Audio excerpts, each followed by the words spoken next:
In today's episode, we are answering a very provocative question. You've got to be with us here.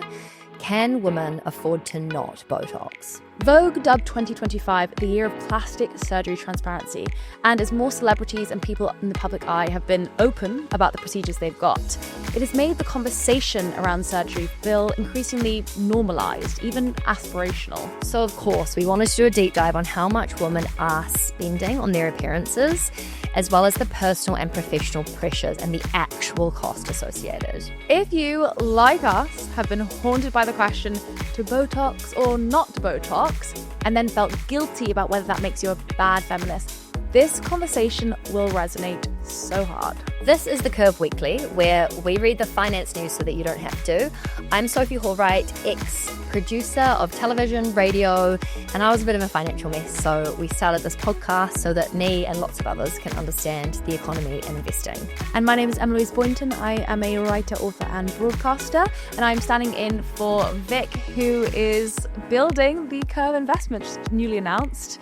So I'll be filling in for her to discuss today's most pressing financial news. But before we dive in, we've got a word from today's sponsor. If KiwiSaver has been on your I should probably sort that out list for years, this is your sign. Book a no-cost KiwiSaver advice session with a Generate advisor by using the link in our show notes. And thank you so much to Generate for sponsoring this episode of The Curve Weekly. Coming in for this recording, I was weirdly nervous. I don't know why, but this particular conversation we're about to have today is one that I have put off researching in depth and talking about. And Vic and I have spoken at length about how we should speak about this, and we just haven't. I mean, I totally get that, because I think it feels so, it's so personal, because it's something that as soon as you're 30, and I'm sure 20-year-olds too, it's so top of mind. I feel like I said this to you recently, I think, in your 30s, there are two existential questions which seem to just hang over you daily, whether to be a mother and to Botox or not to Botox. These are the two questions that I feel like I cannot move without confronting, whether that's because of the litany of baby announcements that I continually get on my social media feeds and in my WhatsApps. And then Botox, I feel like, when you're always when you're reading stuff online and you're always trying to work out whether it's written by ChatGPT and it's always quite obvious, but then there's like... No, that's because you're a journalist. I don't think lots of people are doing that. Oh, I'm definitely... I don't know, a lot of my friends who really are not... A lot of authors. True. I'm friends with a lot of writers and I'm in a total bubble. Okay, so we're always like... I just think you can so easily tell when stuff is written by ChatGPT. There's so many giveaways, but I feel like I'm kind of, everything I'm reading now, I'm reading through a lens of was this written by AI or by a human? In the same way, when I'm looking at people's faces now, I'm looking being like, have you Botox or have you not Botox? Because it's little small giveaways. But this is also coming from someone that hasn't Botox, so we're going to get to that in a second. Well, I think... I haven't. Yeah. No, I know. I haven't. Wait, pause. We have to pause this conversation because before we get into this, yes, we have to talk about, are you in the red or are you in the green this week? Have you had a good financial week or a bad financial week? Listen, this is my second episode on The Curve. I haven't been ingratiated into the world of financial education yet. I'm at the beginning of my journey, so I feel like this is a humiliation ritual, which is going to be the whole point of doing more work with The Curve, is to educate myself around finances. Right. So every time you ask me this, I'm going to give you the same answer. And it feels like this kind of self-flagellation. Guess what? So I'm in the red. I just got back from holiday. And how was it? It was amazing. And I just indulged and had the best time with my partner. And it was just the most healing thing, especially post-book. I left feeling a bit kind of just grouchy and just overwhelmed by book promo or whatever, and I come back feeling so revived. However, in order to get that feeling of nourishment and relaxation, it meant being a little bit not worrying about money. So I've come back in the red. We actually have an episode coming out on the holiday hangover, the financial holiday hangover, in a few weeks' time, because it's so real. Me. Oh. You come back it's shot, and I hate when you get, and I know this is a good financial thing, but when Monzo's you spent X, and I'm like, didn't want to know. Yeah. I had my head in the sand. Don't give me an overview. Don't. Yeah, no. I'm just waiting for the car. You this is so dumb, but when you rent a car, you have your down payment and then you like pay for the actual car. It's like £500 is coming back into my account that was like the deposit, and I'm just kind of waiting that being like, that's going to be great because that's going to put you back in. It's like if you move house and you put your deposit down for rent and you've done a month worth. It's like and free money. Oh, you're like, perfect. God, I'm Free so cash. good at Girl saying math. So are you in the green or in the red? I'm really unsure why, but I'm massively in the red. I looked actually just this morning before we recorded. I've got £41 in my fun account to last me until the 15th. So I'm halfway through the month and I have spent way more. And I haven't even had a fun month. How did I not have a blowout? I didn't buy any cool clothes. I'm a bit annoyed. All I'm thinking is, at least you have a fun account. Yeah. So today, the title that I almost feel uncomfortable saying out loud: can women afford to not Botox? And before anyone stops listening and thinks this is the most anti-feminist podcast you've ever heard, bear with us, because there's been a lot of research that's gone into this, because I didn't want to just get on the microphone and just talk about the emotional side of Botox. I really wanted to look at the financial side and get lots of different opinions and research to feed into this. Oh my God, I feel nervous. I can feel it. I'm like, it's so weird. Is it because it just feels really personal to you? I think it's personal. I feel embarrassed by this conversation. Why do you feel embarrassed? We'll get to that. I'll share it. But I feel as though I have this side of myself and my personality and the way that I show up in the world that I really try to not lean into. Some parts of what I would say has been like beauty standards set by, it feels to me like we're in the Barbie movie and it's the boardroom of white men telling us how we should look. And I try so hard in lots of areas of my life to give the middle finger to some things. When it comes to beauty standards, I find it so hard. So I think with this particular conversation, I feel so conflicted with the decisions I've made versus what I wish I had the courage or like ability to push back on. Interesting. I hear that entirely. And I do think, you even just mentioned there about the feminist piece. It can feel so confronting to one's feminism. Can I be a good feminist and still participate in a beauty industrial complex that is run and by men and from which men profit and which is still kind of really oriented around the male gaze? And obviously we can go into that in more depth later, but I think it is something I also have thought about in terms of, I don't have that same level. I just love talking about anything that's like a bit uncomfortable and taboo, so I'm like, let's go. But I do have that on a personal level. It's something I have grappled with personally, like, can I be the feminist I want to be whilst also obsessing over changing my appearance and wanting to kind of keep up with trends around appearance? Like, how do I grapple with that? I mean, it's, forever being a guilty feminist. Well, we're going to go back a second. So let me frame this. In 2019, writer and author Gia Tolentino, who writes The New Yorker, she wrote a piece entitled The Age of Instagram Face. It was a term that actually originated by beauty writer Jessica DeFino, who does some great work in this area. She writes a lot about beauty trends and is kind of like a go-to voice in this space. Now, Tolentino's article went viral, arguing that social media, Facetune, and plastic surgery had created a single cyborgian look. It is one that I always associated with that kind of Kardashian ideal. It just like became cat eye and big lips and big lips, kind of big butt, kind of totally that kind of upward moving face that seems to defy gravity. It's the high eyebrows, it's the cat-like everything eyes, goes this way, when for me things are going this way. That's up versus down for anyone who's just listening to this on audio. Yes, it's like everything is pulling up to the sides. Yes, it is defying gravity in every which way. And I also, on this, there is so many filters that do this to your face. Oh my God, I know. Sometimes it's like, wow. I know. Stunning when I look like a cat. But that's what I hate too. Because I'm like, oh wow, looking good. I'm like, no. I know. And also, I mean, she wrote this piece in 2019. This was before the pandemic. This is before we were all basically forced to stay in our homes and exist solely online, where filters became even more ubiquitous than they were then. Anyway, so this article went viral in 2019, and it really kind of spoke to the impact that social media was having on how we saw ourselves and beauty standards. Fast forward to 2026, and this aesthetic homogeneity has only intensified, as we know. And cue another Tolentino viral article for The New Yorker, which just came out, I believe it was last week, titled Our Plastic Surgery Nightmare. Now, I want to read just a quick section from the beginning of the piece because I think it really encapsulates everything the article goes on to discuss, and for me was just chilling to read. So she writes, "Today, the young inject their faces and look old. The old inject their faces and look uncanny. A 20-year-old got famous for hitting himself in the jaw with a hammer to become hotter. Teenagers ask strangers on the internet if a facelift is their only hope. The internet casually scrambles basic ideals of personhood, reframing people as commodities and stripping us for parts. But only recently has this process been encoded so specifically onto the face, traditionally thought of as a portal to our humanity. The face is separating from the person, and the person is separating from the soul.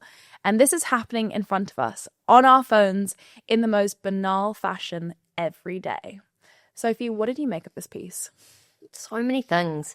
I don't really know where to go with this. What it made me think was I went and basically did a huge deep dive. One of the sections that gave me like full-on goosebumps and feel quite sick. I actually wanted to read a tiny sentence that came out. She said, "A writer for New York Magazine observed a deep plane facelift." Do you know what that is? Oh, yeah, obviously, because I've looked up and getting one. Moments of deep insecurity that my face hasn't defied gravity. Yes. It's deep and it's a facelift and it makes it go up. Basically. Very It impressive. was described the surgeon's fingers sliding under the patient's cheek once all the necessary ligaments have been cut.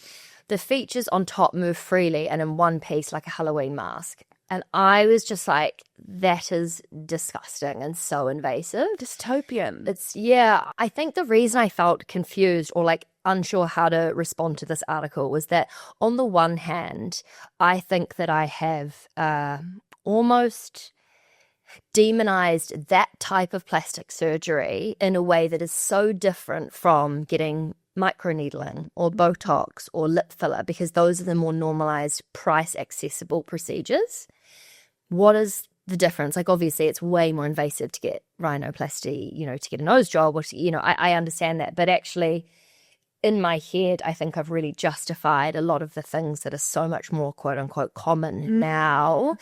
I mean, the quote that you read out was just gave me literal goosebumps. The idea of just a surgeon moving someone's face in such a visceral, kind of grotesque way. I think what I felt reading it, and generally kind of all the research we did for this discussion today, I'm struck by, one, just the normalization where this stuff has no longer become a kind of pocket of conversation on the internet. It feels so ubiquitous. I mean, everyone, we live in a big city, London, hyper exposed to glossy media online, on social media, etc. So I appreciate there's a kind of specific bubble in which we both exist. But I do just feel it's been so normalized. And you talk about tweakments and kind of what's the difference between that and this more kind of extreme invasive surgeries. I see those as kind of the gateway drug, because you begin to see every imperfection you dislike about yourself as eminently fixable. The gateway drug is an interesting way to put it, because if I think about where I started in terms of buying makeup at 14 to all the different layers of beauty that I have done that I tell myself is for my own confidence and for me and not for other people is total bullshit. And I think unless someone is sitting there having not got their nails done, not buying makeup, not like really behaving in a world like men do in terms of their appearance, it's kind of unfair to throw judgment on people who are making other decisions about where they spend their money, whether it's getting their eyelashes curled, whether it's getting Botox, whether it's getting lip filler. And I know that maybe those seem quite far apart, but they're actually also coming from the exact same place, which is, the way you look needs to be constantly improved. What I'm like dying to share with you later through this episode is how much money on average women are spending in their 20s, 30s, 40s, up to the 70s. It is disgusting. And also I did the numbers on how much it would be if we'd invested it, and it is shocking. And it's really interesting because one of the conversations that I've started having with my boyfriend around this, because we've been talking about things like, he will pay more for more dinners or for more things than I do. he said to me once, and it really stuck with me because I see all these people online saying like, yeah, you think you should split evenly? What about all this? And it's all these women like pulling out of their like beauty products and blah, blah, blah. He was like, yeah, you spend so much more on that stuff than I do. So like, where does that net out? And like, kind of makes sense for me to pay more if you're paying more on that. And I was like, thank you. What a modern man. God, I love that. It made me feel really good because I was like, yeah, thank you for recognizing the fact that I do feel the pressure to spend that. And him sort of saying, you know, like, we benefit from you spending that because there is this like inherent thing of how we think our partner or how women should look in the world. And I know you have to spend that much. Like, he knows that. I think where my mind goes with that is a sort of grief as to how much time women are encouraged and pressured to spend obsessing over the way that we look. And, you know, even when you said before, like the conversations you've had around with your partner around the amount of time that you spend and the money that you've had, quote unquote, because no, totally. You know what I mean? You've had to spend on your appearance, on makeup and all that sort of stuff. And I love that he's acknowledging that and, you know, saying he'll pay more. But I just go back to thinking kind of how much of our brain space as women has been co-opted by the beauty industrial complex. There's a brilliant book called The Beauty Myth by Naomi Wolf, which was written in the early 90s, which talked about exactly this. How as women moved from the domestic setting, so typically being kind of at home as housewives, as women gained more economic, social and political power in the latter half of the 20th century, that's when the beauty industry really took off. And she basically argues that the pressure that was then placed on women to be obsessed with beauty, there was a rise in cosmetic surgery, there was a rise, you know, the beauty industry just grew massively. It was a purposeful like movement to distract women away from these new, more kind of public pursuits that were gaining us kind of economic, social, political power. It was a way of turning us back in and on ourselves. Look at the workplace now. Look at how incredible women are. The fact that no one needs to be in a heteronormative relationship with a man paying for anything, or we can have babies on our own, we can earn our own money. There is this huge fear, I think. We're starting to realize how amazing we are and how much we can do. And it's funny, I was even at a dinner party, there was a whole lot of different ages at it. And this guy who was probably around 68, 70 was saying, you know, and he has one daughter. And he was like, oh, I mean, we all know that, you know, women are the elite sex, you know, and honestly, what is going to happen if guys don't start stepping up? Because yeah, and so that distraction piece is like we're starting to realize it. So skinny top making a comeback, all of this, like we're going back to, you know, almost like elevating people that look like walking coat hangers, and we're trying to reverse that and turn everyone's attention back on appearance when we'd come so far in monetizing our assets outside of our appearance. Totally, but it's a patriarchal impulse, like diminish women's power in whatever way possible. And I think by making us turn in on ourselves, I can't imagine any more insidious way in which it kind of dims our light. I think that we should, for the sake of transparency in this conversation, admit to what we've both had, whilst being able to acknowledge the like feminist arguments against it all, the patriarchal impetus that underlies like the pressure that women have faced around beauty. We should own up to what we've had. No, I mean, I know that we need to.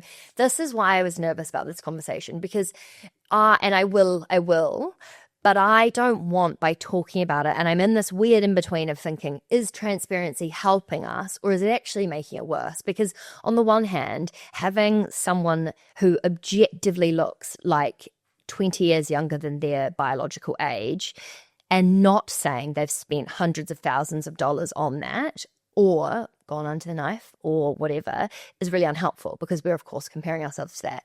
And it's so gaslighting. Yeah, you're just kind of, wait, sorry, you actually look like that? It makes you feel a bit mad.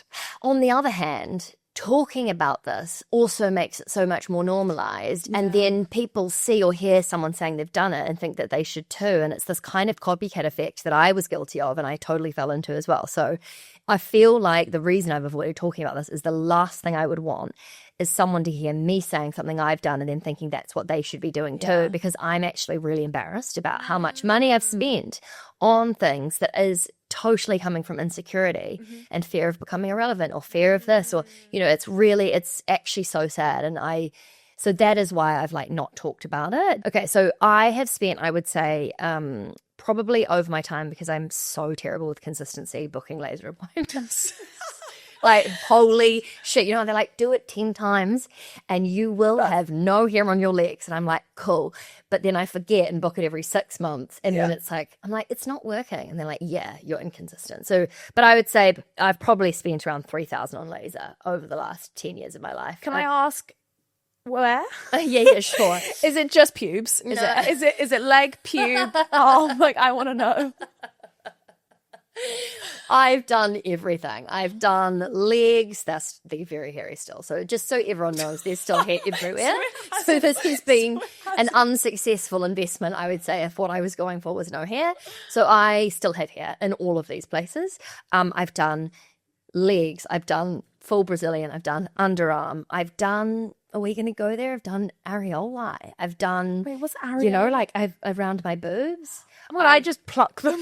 I'm just old school. I've done... I mean, it's now... so fun to pluck. Sorry, I know it's a bad mission, but oh my God, plucking my nipple hair is... When people try and say they don't have it, I'm like, this is so annoying. Everyone shaved them once as a teenager, and then like, you could never go back. It's so normal. And if you don't, amazing, happy for you. But like, let's just, you know, move right along. I've done like chin and like moustache. I'm pretty sure I've done my big toe at some point. Oh. Yeah, quite long hair there. Essential. Again, I just shaved those. But again, like all these places still have hair because I haven't done it properly, as in whatever. Like, and then I have had microneedling, but I haven't done it since I was probably 20. I mean, I think I did it when I was like 27, 28, and it was pre-Botox. It was the most painful thing ever. Like, I just had tears streaming down my face. I hated it. It was so painful and so expensive. And then I've spent probably in total, I was trying to look up, I've probably spent around 8,000 on Botox. Mic drop moment. Yeah. $8,000. Yeah. Wow. Yeah. I've written a Substack on this in more detail. So if anyone does want to read it, I had this moment on the plane. I can't remember where I was going. And I just felt so sorry for myself and so embarrassed about the whole thing. And I just had it and I got a bruise and I was like, this is so sad. This is so fucking sad. And I was like, I hate that I'm doing this. I think I was 28. Yeah, so that's how, over what period have you spent that money? About 28. So 28, 29, 30, 31, 2, 3, about 7 years. Okay. So, yeah, what about you? What have you had spent money on? Well, I don't know if I know all of your things. I couldn't remember either. So we're in that together. I actually haven't had a ton. I am literally about to book Botox, so I should probably just make that. I should just put my hands up and say, this guilty feminist is about to book to get Botox. Can I ask, was it from watching yourself on this podcast and seeing how much your face? I think I'm just being visible. Like, so much of my work is visible. Like, whether it's like doing live events and they're recorded, so many photographs in the past year, particularly around the book. I'm just like seeing my face the whole time. Well, it's interesting you say that, and we can get to some of this research, but the rise of Botox between 2020 and 2022 was the largest that it's ever seen in a short space of time. And that's when most of us, pandemic, home on Zoom for 5 hours a day. And I think that is really unhelpful. We look at ourselves far too much. Far too much. So that, interestingly, is literally when I started getting stuff done. So it was after the pandemic. And by the way, during the pandemic, I went down research holes of getting a nose job, of getting various other things, because I was so confronted by constantly looking at my face, as we all were, over hours, over days, whatever. So that's when I really began to feel like just too confronted by how I looked and wanted to change things. So I booked in consultations for a nose job. I began researching what other things I could get. Ended up getting, I actually did get Botox then. I got this facial with this woman, Dr. Awoma, which is like the Kardashian facial, where they basically just put like little bits of Botox over your whole face, like only on skin level. So it's not like getting Botox, but it was an amazing facial. But then I went back to her, I think, for like a small treatment, and my friend was getting Botox after me, and she was just like, do you just want to get Botox too? And I was like, sure. So I ended up getting like half a face of Botox. Oh, wow. All of my I go extreme. Oh, I didn't realize. So I got a full, but this was like about 4 years ago. Yeah. This was in 2021. Yeah, 5 years ago. So it was like forehead thing. But I didn't like it because it froze my eyes so much that my smile kind of ended halfway up my face, which didn't work so well. I then got my lips done, and this is where I put a bit more. I've had my lips done 3 times. And the first time I had them done, I had 1 milliliter put in. That's quite a lot, right? I looked insane. And he also put it in. Oh my God. And I got filler under my eye. That's it. I got filler under my eye as well after that Botox in the pandemic. This was all post-pandemic. This was really precipitated by the pandemic. Got filler under my eye where I do actually naturally it's quite hollow. The filler looked fine. It does migrate. Wouldn't do filler again because I can see it sometimes near my eye. Fuck, that's scary. Sorry. So I got it twice. No, but definitely I can just see it. But I went back to that same guy and got my lips done. And you should never use the same person for different things because people have a specialism and that's what they're good at. He put this lip filler in like in large globs. So I just had like all these lumps in my lips. Like they kept their outer shape, but the inside was just so lumpy. So that was my first experience to get my lips done. But I did like it generally, and then I've got it done twice since, but with a smaller amount. And haven't had anything done in the past like 2.5 years, but now begin my Botox journey. And I'd say I'm obviously speaking in pounds, I've spent a couple thousand on that. Yeah. I would say. And me. Haven't done Botox, haven't done laser, but that's also on my list. Really? It is really an admin issue. Yeah. It is purely an admin issue. Yeah, I can so relate. The idea of booking it, getting myself booking there, it once, like shaving before it, not having been in the sun. I'm like, I just have got to the point where I'm lying to them. They're like, have you been in the sun? Have you got fake tan? I'm like, no. And she's looking at me like, you're lying. And I'm like, honestly, I'm not coming back here. So do it. And if you give me something that's my own fault, like, I just cannot deal. What do you think about talking about it? Do you feel as though we're now, because even just when you said, and I'm just being honest, like one of the things that you said where you were like, don't go to someone that's like, you know, good at one thing and not the other. I'm like, oh, don't say that because I don't want to be like promoting it. And it's so, I just feel so conflicted. But also that is a good tip though. No, it is. And if people listening are probably getting stuff done, I don't make my mistake. Yeah, I totally hear you on feeling uncomfortable because I also feel uncomfortable with that. And I do think there is, I mean, Vogue declared 2025 the year of transparency when it comes to plastic surgery.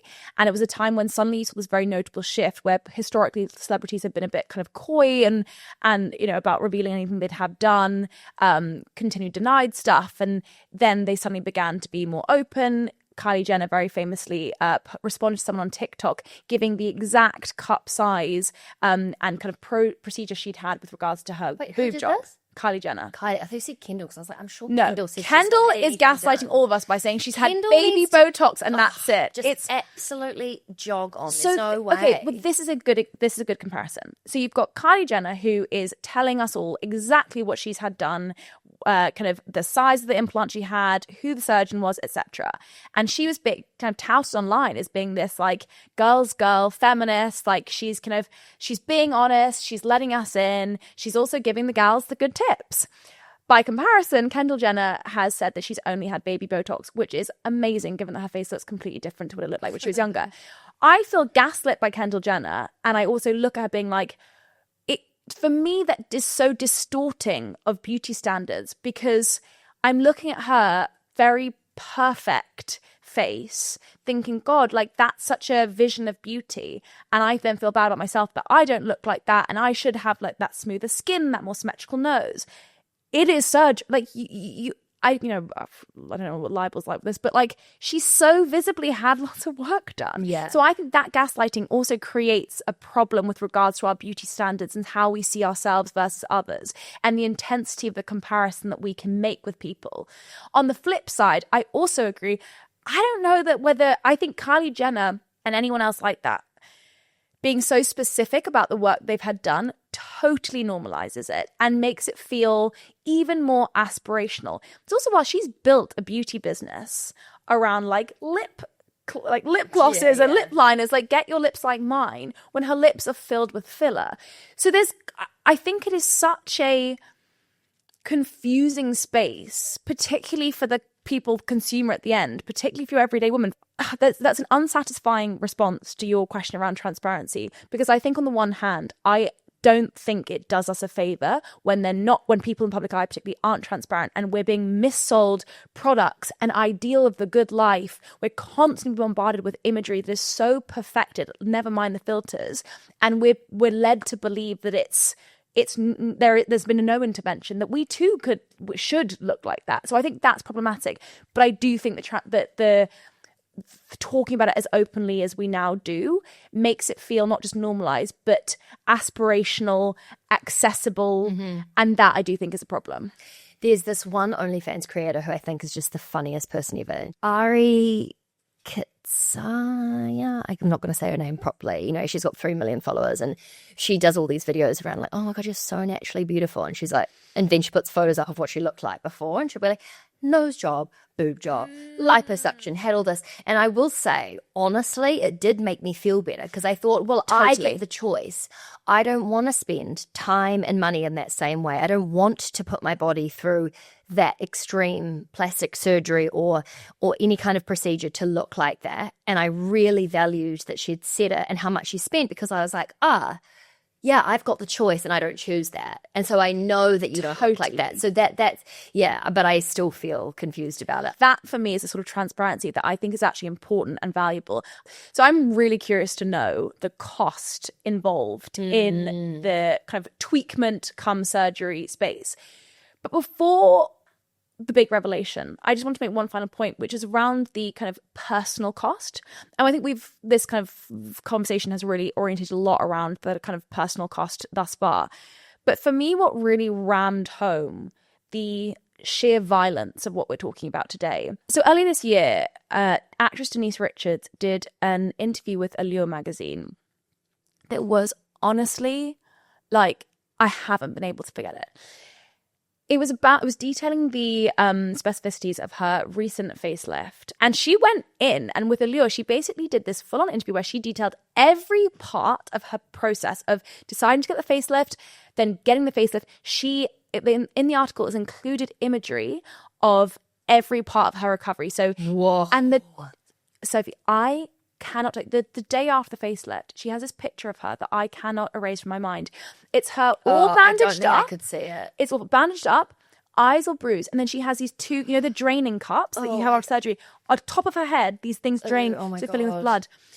Seeing that article, for me, it's all very well and good me being like, I'm going to get facelift. I don't want to age. I want to look young. I want to look gorgeous forever. Seeing the violence that women go through to attain a specific look, to try and kind of attain this unattainable eternal youth, to me was so confronting, because it looked like she'd been in a car crash. And I had to remind myself, she chose to put her face through a car crash in order to, annoyingly, the before and after pictures, she looks really good now. She looks amazing. She looks like she's erased 20 years off her face.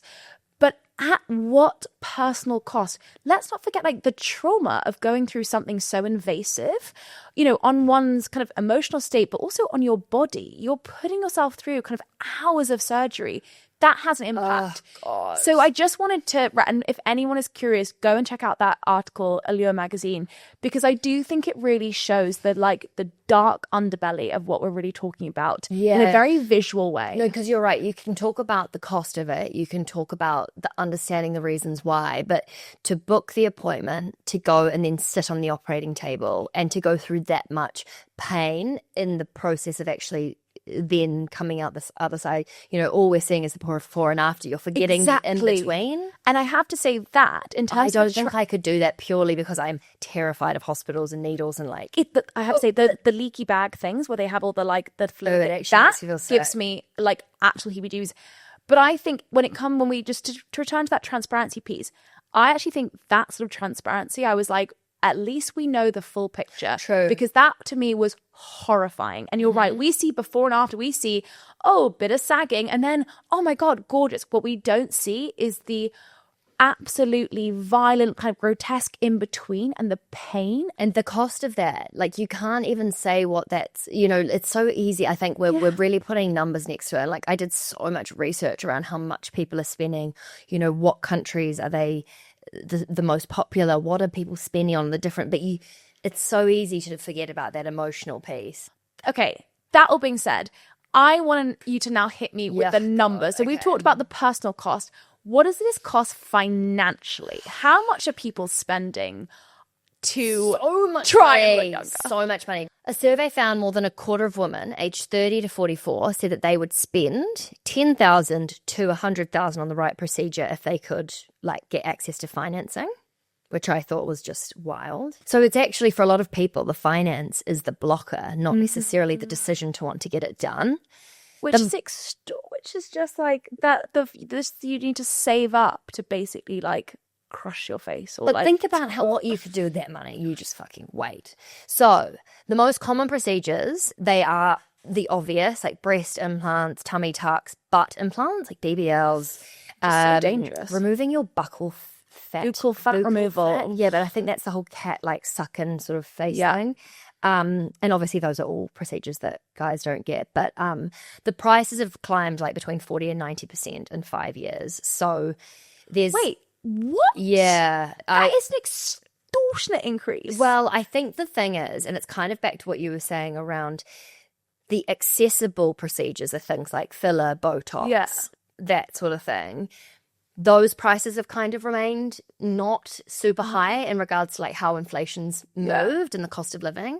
But what has got really expensive is more surgical procedures.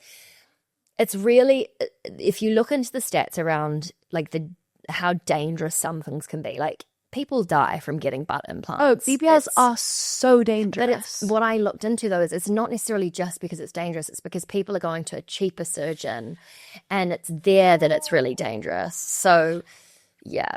Anyway, and then also things like getting 3D imagery and seeing what it's going to look like afterwards. Those are what the costs are being bumped up by, because people are wanting more visibility on what it's going to look like after. So surgery essentially is getting more complex, and I guess what's available to us is more kind of premium, and there's a more of a kind of broader variety of surgeries, and with that, the cost is premium essentially. A lot of these costs I've looked at as well is not taking into account the increase of what you're spending for anesthesia and all of that is kind of on top of. So I'm just going to read out some of the stats. So this is averages. Okay. So of the top procedures right now, 2024 is the most the latest stats that you can get. Yeah. Rhinoplasty, which is nose, is between 7 and 12, so averaging around $10,000 US dollars. BBL, basically fat grafting is between 7 and 11,000, so averaging about 9.2 thousand, which I would have thought would be way more expensive given how so much more expensive. Yes, same. Liposuction average just under 6,000. Getting your breast done is around 6. But I think that also when you're looking at the averages, there's such a different, in terms of the spectrum of the surgeons that you can pay for. A lot of people go to places like Turkey or where it's way cheaper. So I mean, I think if you were looking at the really expensive surgeons, these would be 5 times more. This is just averages. But I basically then looked into, okay, what is the average that people are spending on beauty? And this is so broad, right? Because for some people, they're spending on manicures and on makeup. For some people, they're doing Botox and needling. For some people, they're getting nose jobs. So obviously this is an average. It's not just surgery, but it's an average of 20s, 30s, 40s, 50s, and 60s to 70s. What on average are we spending on what we look like as women? So in your 20s, average is around 9,300. 30s, the average is the highest. So the most that people are spending on what they look like is in their 30s, which just makes so much sense. You can get away with a lot in your 20s. I mean, I used to go out and party. I used to stay out till 4 or 5 a.m. And the next like day, a spring chicken the next fresh. day. Yeah. If I just get 7 hours sleep rather than 8, people are are you okay? If you got a flu, it's so intense. So I can see. I think you just you also have catch up more with expendable you. income, right? So it's like you're Exactly. earning probably like a lot of women peak in their earning in like early 30s. So Yeah. if you're choosing to have kids or not, like you see all these memes about people being like, you better be loving your swimming lesson because that's my Botox fund, you know? It's just like people are choosing. So then 40s, it goes down to around 6,200. 50s is average of just over 4,000. 60s and 70s is the lowest, so just over 2,000. So it's interesting. We're in the age bracket where the average is highest. I'm curious about the 40s, why it goes down in your 40s. Is that, Don't do know. you think, just anecdotally, do you think that's because you accept yourself more, or like Probably. you kind of also just like give a shit? Like Yeah. I've got bigger fish to fry. I would say probably. Because I think 30s is still, although it's when your income goes up, you've professionally probably gained a bit more ground. It's still a kind of quite weird period in which, I mean, you're making decisions oftentimes around family, around partnership. Like, oftentimes, I think sometimes you're also sometimes, two different things. You're often then beginning to think, kind of, what do I want the kind of the bigger piece of my career to look like? I know a lot of people going through big career transitions. It feels to me like it's still a time of transition, and thus where you're really questioning who you are and how you want to be in the world. And I think your looks are obviously a really big part of that. And with the expendable income that comes with potentially not having a family yet. By the time one gets to one's 40s, I hope there's a bit more of a, this is who the fuck I am. Yeah. This is what my priorities are. This is what I care about. This is what I'm spending my money and time doing. We hope it's like, you know, solving world problems and building big businesses. Yeah. But like, do you think that is it? Is it, what is that? I think also 30s, you're kind of in that preventative age bracket, which is so bullshit. Bullshit. Like, you know, you're in the age where it's like, okay, you can prevent with baby Botox, or, you know, you haven't quite got. There's a lot of people that talk about the idea of, you know, the older you get, if you try and then use Botox, it looks bad. Whereas they're trying to sell the idea that you can prevent it if you start earlier. So I think it's a combination of things, but just this industry in general, if you look at the broad spectrum of now, the fact that people in their 20s all the way up to their 50s and 60s can use it. Think about that in terms of marketing. You're not even just looking at it for like a 10-year period. It's like, oh, you're young, you can prevent it. Oh, you're 30, you can still kind of prevent it. Oh, you're 40, you might look your age, but like you can stop it now. You know, like there's so many different. Oh, you're 60, wind back the clock. Yeah. And I think actually this is a really important point to highlight, and kind of goes back to our own kind of internal grappling with this from a kind of feminist perspective.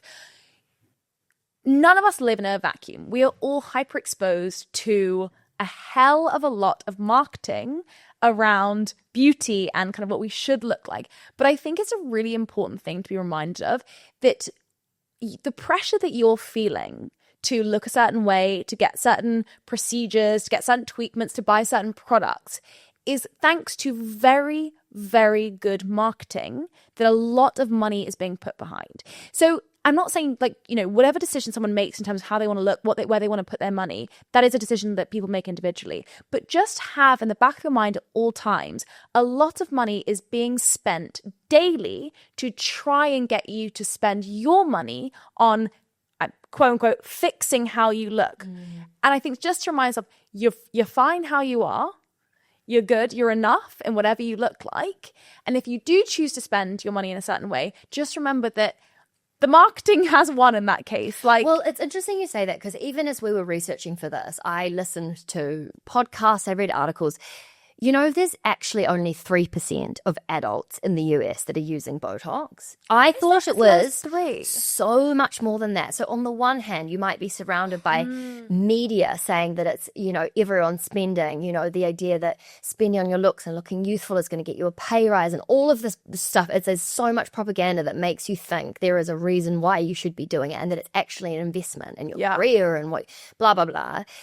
You could also be in a vacuum, like I know I am, where I know a lot of people are doing things like this, but we are a very small percentage of the overarching adult population.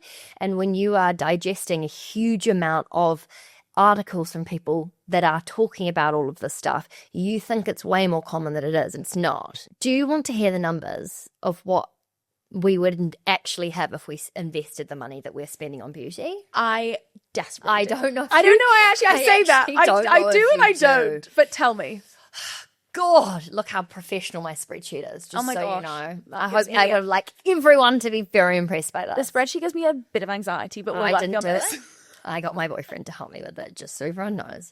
So we have between the ages of 20 and 69. So these are the averages of what we spend on beauty across our life. So if we invested, so in our 20s we spoke about it's around 9,300, in your 30s it goes up to 9,700, etc. So if every year this money was being invested,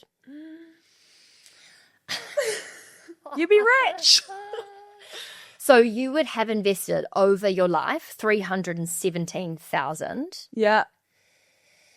And that, thinking about cumulative compound interest, honestly gives me sweaty hands like saying this. So this is also the best example of how you actually can invest not that much. Like 300,000 is a shitload to invest. Yeah.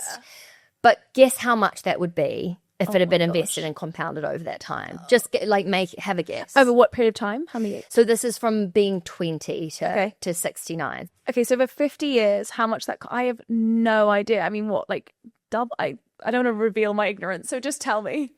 4,800,021. Oh my... Be a millionaire. You would have nearly 5 million if we invested the money we spend on our face and what we look like.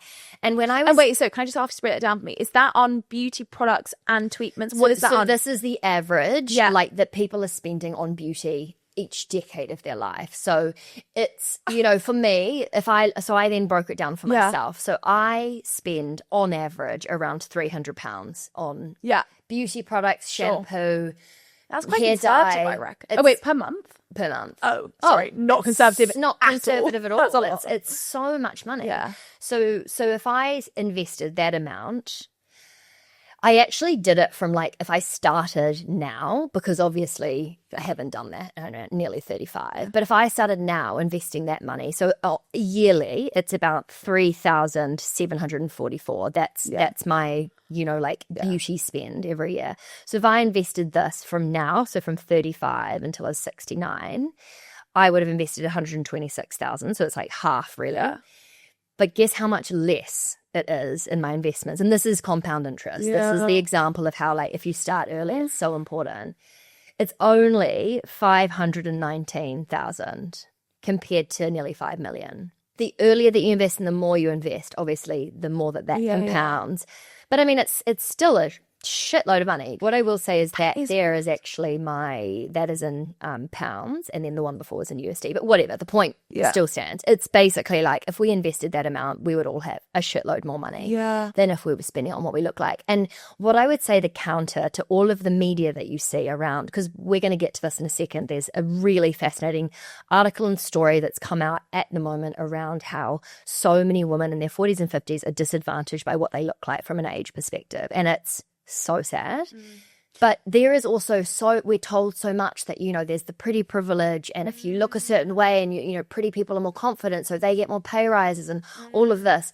That does not outweigh. So if you think about how much money you're spending on what you look like compared to how much more you may be earning from a percentage, even if it's 10% more, which is what some studies say, that is nothing on if you actually invested that money elsewhere. Totally. And I was thinking, imagine if we asked men, if you could choose, and this is obviously very heteronormative, but if you were talking to straight men and you could say to them, how would you feel about your partner not spending money on their hair, makeup, any of the stuff that she does to look the way that she does, and she had 5 million invested, what would you think is more valuable? Would you see value in her spending on beauty versus not? And I honestly think, so fucked up to say, but I think a lot of guys would say, I'd rather make the money in her look a certain way. Oh. Yeah, I honestly think that if people were doing it anonymously, I think that men don't admit how much they like and appreciate. They don't realize how much is my eyebrows are £45. My, it's because all of us buy into it, that they don't have the comparison of someone that doesn't spend on beauty to not. For as long as the majority, or not even the majority, for as long as enough people buy into it and look great and participate in looking what is kind of socially seen as beautiful, it's going to have that ripple effect on the rest of us. Coming up after the break, we're going to be talking about whether women can afford not to get Botox and treatments when ageism is so rife in the workplace. But first, we've got a word from today's sponsor.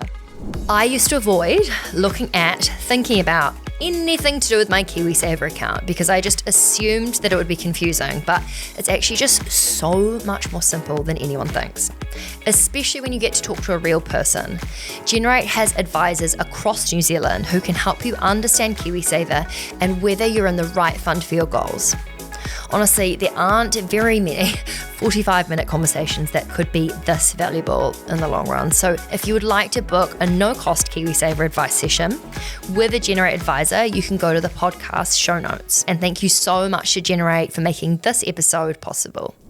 As I was immersed in doing all this research around the cost, both kind of personal and financial, for women getting treatments, kind of whatever kind of beauty processes we're all obsessed by, I came across a story that reminded me about just how much pressure women, particularly as we get older, are to look a certain way in order to just maintain our professional lives. A few weeks ago, Elle editor Stacey Duguid went viral for a video that she recorded basically admitting that she has been unemployed for 16 months. She has sent more job applications than she knows what to do with, but cannot even get an interview. She then did a interview with The Times in which she talked about the pressures that are facing not just her, but so many middle-aged women at work, and why looking and seeming young might be more important than ever. I found this story so confronting. So sad. It's so sad. Just for a bit of context on her. So she has basically gone broke. She's having to sell a home that was supposed to be her pension. A lot of this has followed. She got divorced a few years ago. You know, she's been, I think, in a difficult place kind of financially for a while, but has a really good CV. Like, she was, a very successful journalist. She's a published author. She's done podcasts. Like, she's got a glittering CV. She's worked with some of the biggest fashion brands, in the world. It's not like she's got some kind of, crappy CV that makes her sort of unemployable. But what I think is more interesting than the fact that she personally is struggling to get employment is the response that she got to this viral video. So she put it on Instagram and it very quickly went viral and got over 1,000 comments, was reshared just as many times. And her inbox was filled with women basically saying, "Me too," relaying their own stories of struggling to get work, being middle-aged and, being really having a lot of degrees, being really successful in their career to date, and then suddenly being at this impasse in their middle age, not being able to get employment. There was one, so she did after this piece went viral, she did an interview with The Times in which she detailed the sort of response that she's got from people, and one of them really stood out for me. It was a 49-year-old former businesswoman who has recently taken a badly paid entry-level job that can be done remotely and is using a filter to make herself look younger in virtual meetings. So far, they haven't noticed, she said to The Times. This just broke my heart. What did you make of this piece? The main thing that it made me think is I don't ever want to be in a position where I'm trying to be employed by anybody at that age. It made me think I need to own my own business before I'm 40 to be able to solidify my skills, myself as an asset and my earning capacity, and that I can't rely on the bias of what is inevitable when I submit a CV for a job. I think that's the biggest thing that came out for me. Totally. I just 100% echo exactly what you said. I felt this immediate fear, and that fear went to, I never want to be at the mercy of some fucking idiot deciding that I'm too old and too experienced for a job. Like, that just does not, and that's not to say that I judge any of the women who in their, tens and in their hundreds messaged Stacey saying that they are struggling. There were women who'd worked in the NHS as consultants for years who had a very specific skill set, which they'd worked for years training up, getting all the necessary degrees in order to pursue as a profession. So I don't say that with any judgment on any of those people. I think it is shocking that we do have workplace ageism that is so rife, and particularly as it pertains to women. But similarly, I felt I kind of took a step back and I thought, okay, how do I make sure that I am never in a position whereby my age is an issue precluding me from doing good work? And that is, I think it's so much around entrepreneurship, building your own businesses, building your own ownership, owning being in your charge own of what you profession. earn. Totally. I think there was one, just given the context of this conversation, there was one line as well that really struck me, in that one of Stacey's friends had suggested to her that she needed to Botox her CV, saying that you can only have 7 to 8 years of experience, so remove your age and basically be less, is what the friend had said to her, which again I think reinforces what we're saying. I don't ever want to be in a position where I'm having to Botox my CV to seem less impressive and younger in order to be able to get a job in someone else's company, probably being paid less than what I would want. I think the other thing it made me think about is, we speak a lot about the idea of the motherhood penalty, and when you take time off work and, your earning capacity plummets and it takes 10 years to get back to what you were earning before kids. And there's so many stats around that. And yet we've had these conversations about how to stay relevant and to stay employable. You should keep your skills up and you should be constantly investing in, like making sure that your CV's up to date. Maybe it's doing courses while you've got kids at home, like making an effort to stay relevant. So for example, if you've taken time off pre-AI, making an effort to stay on top of that and involved in what's happening in the workplace so that you can still be relevant. But to me, it also just made me think, like, is that going to help though? Because maybe it's actually just not. And I also think it's a wider question around ageism that we all have inherently. It's almost like this deep embedded, like if I think about even just, really subconscious systemic racism that exists, I think that almost an adjacent is the way that we don't even realize how ageist all of us are to people that are older. There's almost this like, cute, or like, so sweet, or like, I notice it in the way that I think about like how much value is that person going to add, and are they up to speed with what's happening with technological changes? And I think so many of those things are coming into play when someone is then like applying for a job. Yeah, actually, I was looking at the Times piece actually. So the interview that they did with Stacey, they had some really interesting data in there in terms of the prevalence of ageism in the workplace, and they found that the economic inactivity rate for women aged 50 to 64 is higher than that for men at the same age. So it's 30% in 2025 compared with 22%.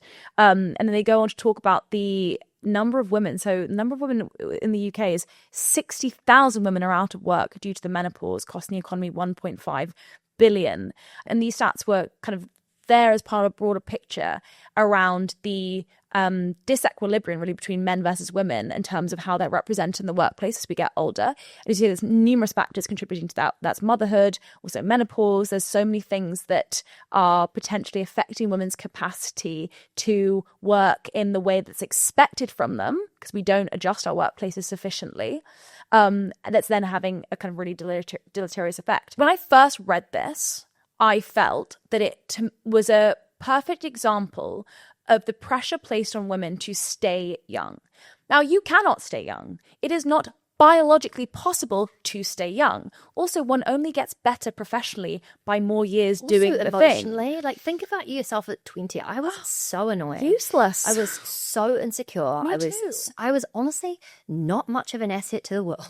Me too. I have changed in so many ways for the better the older I've got. And, you speak about this in your book in terms of sex getting better with age. Everything in my experience so far has gotten better with age. So it seems insane to think that is then the complete counter of what we're seeing with women's earning capacity as they get older. Totally. Can I say anecdotally? So this is anecdotally, this is not database, but a very good friend of mine has raised capital a couple times for her business. And she has always said to me, you do not want to turn up in an investment meeting looking like a 10. Looking like a 10, you're doubted. You're like, your Zoom is too pretty. I undermine. She's like, you want to arrive looking like a 7. You want to look like you're the person who stays in the office till midnight. You're not too glam. You're not too pretty. You're a 6 or a 7. You're someone who's like not got pretty privilege. So their unconscious bias is assuming you're going to have to work doubly as hard to be successful. I'm not condoning this. I'm not quoting her verbatim. And I'm so not, interesting. but I thought it was an interesting perspective of like, it kind of flies in the face of what we're taught. Like, you need to look hot because the pretty privilege is going to count in your favor. And her view was, you don't want to look too hot. You want to look someone who's always had to work for it because they want to see that you're so which funny. is also toxic in its own way because again it's reducing women's success rate in investment meeting stuff to how we look. I mean, that is part of it, but we shouldn't get too over focused on that. But I did find an interesting point that actually, like, you know, your looks can also stand against you. And almost it was kind of a reminder, just like focus on the freaking work. You're damned if you do, you're damned if you don't. Exactly. So you found some really interesting data with regards to people's kind of perception of them needing to look good to do well professionally that kind of shocked me. Because I'm really interested in what the data says about whether pretty privilege is true or not, whether what we're saying is in fact true. People's perception of whether it's true is going to dictate behavior. So I think it's the perception that makes us spend. Totally. I was looking at some different stats on this, and what I found was 15% would consider plastic surgery to get a job or promotion, 20% would consider Botox or fillers, and 41% would consider dyeing their hair if it helped their career. I think that the interesting thing about this is that so much of it is subconscious. Yeah. And if I'm being completely honest, my spend on beauty, I don't think has to do with my career. I don't think I'm spending money thinking it's helping my career. Maybe I am without realizing it. I definitely am. But I'm not. I would say it's more about, and particularly in my 20s, I would say as much as I want to be like, I'm dressing for women. Like I always wanted to be in a healthy, happy relationship. And so I wanted to sort of feel like I looked my best. More in a dating sense, I think, than a professional sense. If I'm being really honest. And I first was like, it's because I'm on camera. It's because I have to look at myself all the time. And I was like, that's such a cop-out. That's me using that because it's a less vain, less embarrassing in my head reason to be spending. I agree with that, but I also do think we have never seen ourselves so frequently in any part of history. Like I was reading something last night that was saying how actually really great New York Times opinion piece yesterday on how social media has basically meant that we increasingly just live in this hall of mirrors. And it was only in the 18th century that we began to see our reflection as humans. So for the kind of long expanse of human history, we have not been able to see ourselves. And now suddenly we're seeing ourselves all the time. We are not meant to look at our own faces as much as we do today. So I do just think that, like, you know, especially when you're going through it, having to edit your, you know, constant reels, videos, podcasts of your face, it is so confronting. It's inescapable. It's that hall of mirrors. But I think it's then just asking kind of how can we kind of do that work, but also not become totally obsessed with the image and kind of create some sort of separation. But then also, you know, if you're not in this type of work, you still feel the same pressure. Because you're seeing all the things. Because you're on Instagram and you're seeing it all. Totally. So I think actually probably a practical tip would be to do things like, whether it's deleting Instagram, whether it's not taking photos for a while, and actually see if it impacts the spend in terms of what you then deem is necessary to spend on what you look like. Because I do think that if you pull back on the external pressures and you adjust in your little ecosystem of being around friends and people who love you and are not around you because of what you look like. Yeah. Well, my two takeaways from this conversation, which I'm going to attempt to action, is one, this is something I've just started doing, not like disconnect from the fact of all this reading we've done for this podcast episode, which freaked me out. But it's sliding Halloween mask. I was like, I am going to vomit. Deleting Instagram on the weekend. Yes. It takes over my life. I spend so much time scrolling, thinking it's research, and I do get a lot of research out of it, but at what cost? You've got to make those decisions. And two, I'm actually going to pick something in my beauty regime per month that I can get rid of and put that money aside to invest. Yes, that's actually so good. That's even so if it's a small amount, even if it's like 60 quid a month. No, that's not nothing. There's that's not nothing. So Exact compound. So I'm going to do that. That's actually a really good idea. Yeah. So if anyone wants to do that with me, okay, that's really slide into my DMs. We can do it together. So before we finish, we want to tease a future episode in which we're going to be discussing another very, it's a virally topical book, which is Margot's Got Money Troubles. It is a wonderful book. It's so entertaining. It's also been made into a TV show with Elle Fanning as a star on Apple TV. So if you don't have time to read it, you could also watch it. But I really would love, we'd both love for everyone to read or watch before, when are we going to do it? It's the week. You've got a few weeks. Got a few weeks. Okay. Buy it and read it. It's really good. I'm only like 90 pages through and I'm the slowest reader of all time. And the fact that I had made it through that far is like kind of amazing. So, but it's really good. I mean, it's entertaining, but the subtext and the conversation around money is really fascinating. So I think you can listen to the episode whether or not you've read it, but kind of fun if you wanted to. It's, unofficial book club. Unofficial book club or TV club.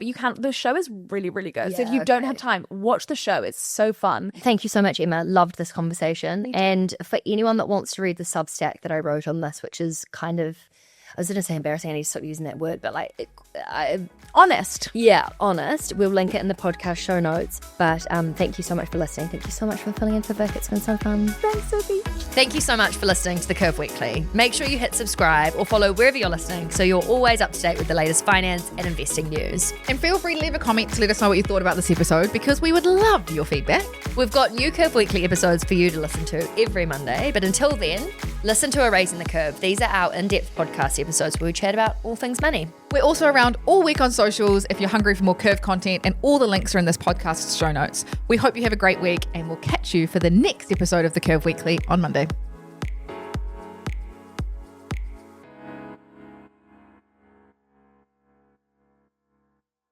Okay, quickly. The Curve was created to empower and educate you about investing, but we are not financial advisors. Our platform exists for educational purposes only, and it doesn't provide personalised investing advice for your individual needs and should not be relied upon to make an investment or financial decision. And always remember to do your own research before making any investment or financial decision. We're here for any knowledge and support you need, but the final call is always yours. And thanks for being here. You got this. Yeah, we know you got this.